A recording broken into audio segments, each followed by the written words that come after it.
Oi, gente, tudo bem com vocês? Hoje a gente vai concluir essa parte da nossa aula, linguagem verbal e não verbal. Então, hoje eu fiquei de explicar para vocês, né, a questão da linguagem verbal e não verbal. Então, a gente vai começar a entender o que é uma língua. Língua é um código formado por palavras e leis combinatórias por meio do qual as pessoas se comunicam e interagem entre si. Então, se a gente perceber, é através da nossa língua, é através desse código que nós nos comunicamos. No nosso dia a dia, convivemos com diferentes linguagens, as chamadas línguas naturais, inglês, francês, português, russo e guarani. No caso da nossa, é a língua portuguesa, nossa língua materna, maravilhosa, né?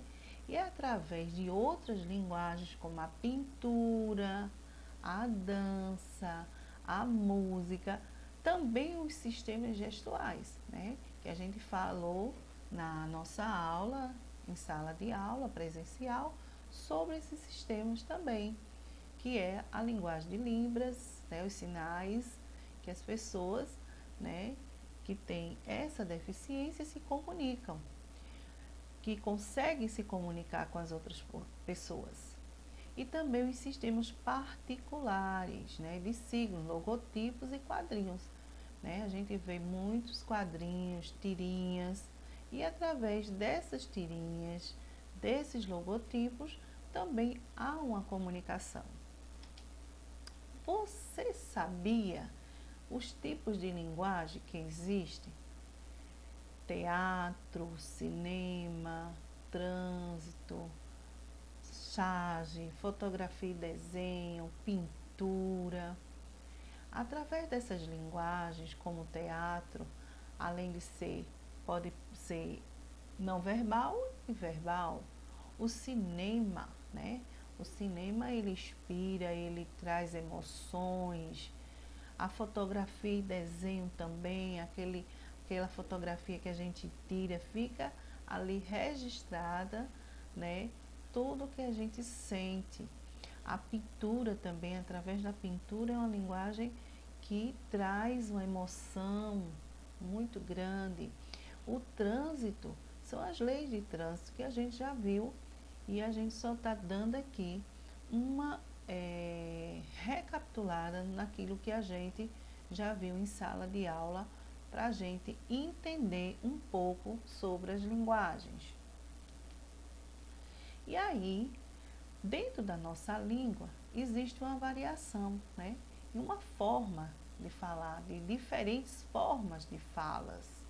Há situações em que a língua se apresenta de formas diferentes do que é normal.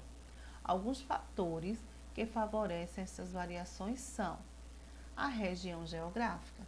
Então, o lugar onde eu moro, a região onde eu moro, o jeito que eu falo é diferente das pessoas que moram no sul e no sudeste.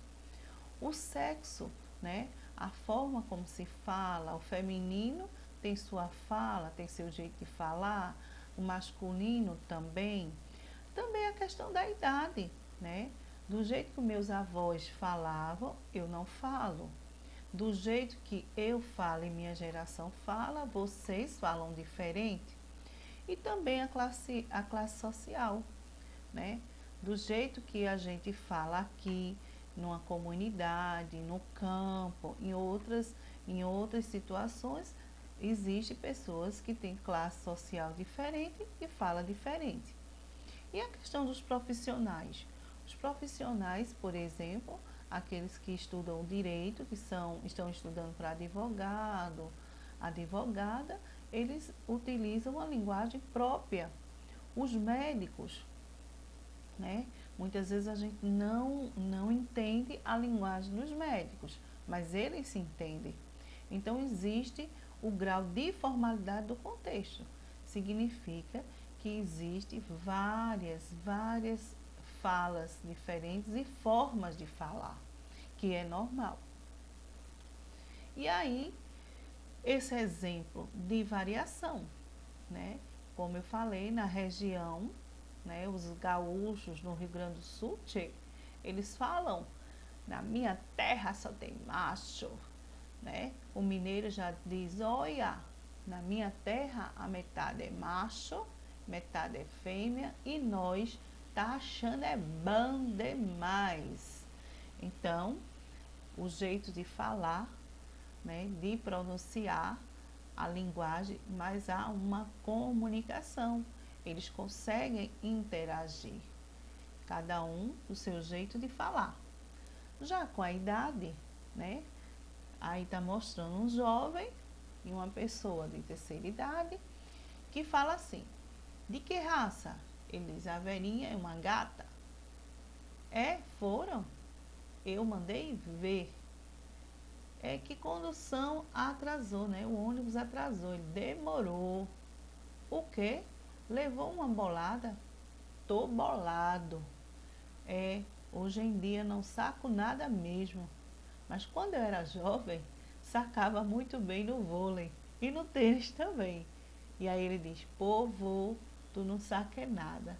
Então, esses exemplos de variação, né, existem, né? Se a gente observar, cada linguagem é diferente, mas as pessoas conseguem se comunicar. E aí eu trouxe para vocês um mapinha mental para a gente entender o que é a linguagem verbal e não verbal. Então, na linguagem verbal e não verbal são termos muito presentes, né, nos estudos linguísticos. Isso porque a linguagem, enquanto atividade humana, pode ser manifestada de vários modos, a depender da intenção que temos no momento da comunicação. Isso quer dizer que a forma que a gente fala, o jeito que a gente fala, ela vem enquanto ser humano. Então, todo ser humano, ele usa a linguagem, né? Ela é manifestada de diferentes modos, dependendo da situação, do momento onde a gente vive e como a gente vive. Então, a linguagem verbal é aquela que se estrutura por meio da palavra oral ou escrita. Então, quando você vai mandar uma carta para alguém, um bilhete, e agora a gente vê muito, né, a internet, no WhatsApp, também há uma forma de falar, né? Essa informação é muito importante, porque muitos ainda pensam que o vocábulo verbal está relacionado a verbalizar, no sentido da oralidade. Contudo, ao escrevermos, utilizamos uma estrutura configurada em sua relação com um determinado código, que deve ser compreendido e reconhecido, tanto pelo emissor quanto pelo receptor, para que ocorra a comunicação. Então, agora, nesse momento, eu estou conversando com vocês, vocês são os receptores e eu sou a emissora. E vocês aqui estão recebendo, né, as informações sobre texto verbal e não verbal. E agora vamos ver o que é texto não verbal, que a gente, muitas vezes, a gente se depara, né, com esses textos.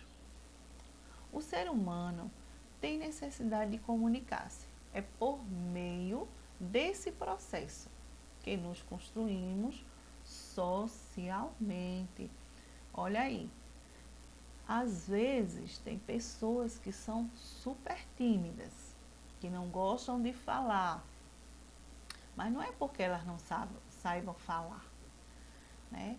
Às vezes a timidez atrapalha um pouco, às vezes de ser inibida. Então, é diferente. Às vezes você tem dificuldades de fala ou tem uma timidez que deixa você sem querer falar.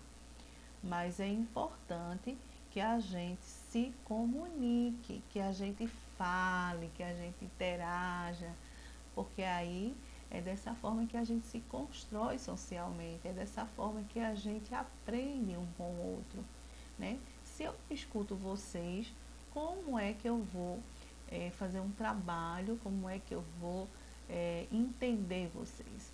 Por isso que nas primeiras aulas eu pedi a vocês para vocês falarem de vocês, porque é muito importante, né, conhecer vocês, saber o que é que vocês querem estudar, para que eu possa também levar o conhecimento a vocês e a gente poder interagir.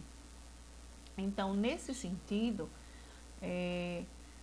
recorremos a diferentes formas de estabelecermos esses contatos, que não se limitam ao uso da linguagem verbal. Então, como eu falei em outras aulas que a gente conversou, é muito importante vocês falarem, né? Quando eu falo que eu observo, eu avalio o estudante pela sua participação, pela sua fala, pela sua interação, é quando a gente fala dessa linguagem também.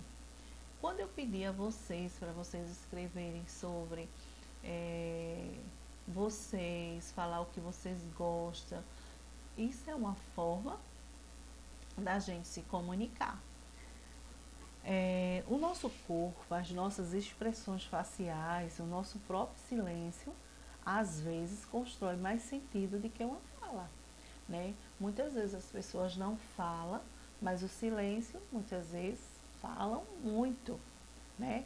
Constrói mais sentido do que uma fala ou um texto escrito.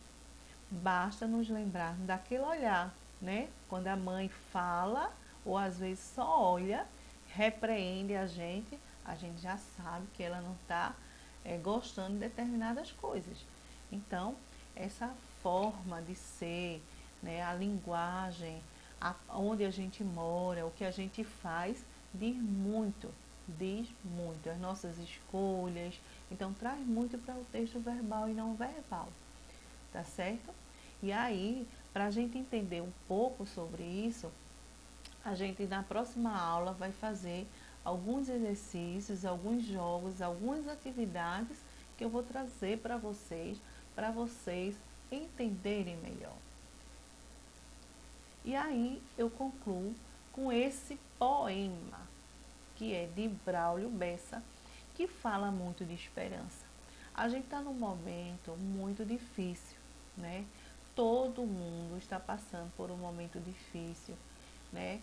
Seja na questão emocional, seja na questão social, financeira, mas todos estão no mesmo barco, porém, né, cada um do seu jeito, da sua forma, porque essa pandemia ela tem trazido muitos desafios.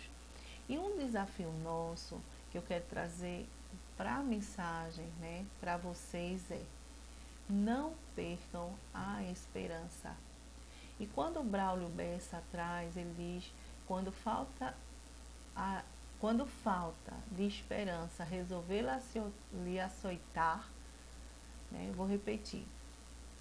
E quando a falta de esperança resolver lhe açoitar, se tudo que for real for difícil suportar, então quando chegar aquele sentimento, né, de desistir, de não querer mais ir à frente, lembre-se, tenha esperança, né? Por mais difícil que seja, a gente vai suportar, a gente vai resistir juntos e juntas, né? Porque é importante a gente ter isso. E Braulio Bessa, ele tem vários poemas, né? Eu vejo que a gente precisa, né, começar a nos animar, mesmo nesse tempo difícil, mesmo num tempo que a gente vê tantas pessoas sem esperança. E Paulo Freire, né, que eu gosto muito das frases dele também, ele diz que a gente não pode perder a esperança. Ele fala em esperançar. O que significa isso? Esperançar é não se acomodar, é não desistir, é não parar de lutar. Então, meus amados, queridos e queridas estudantes, tudo de bom para você e até a próxima aula.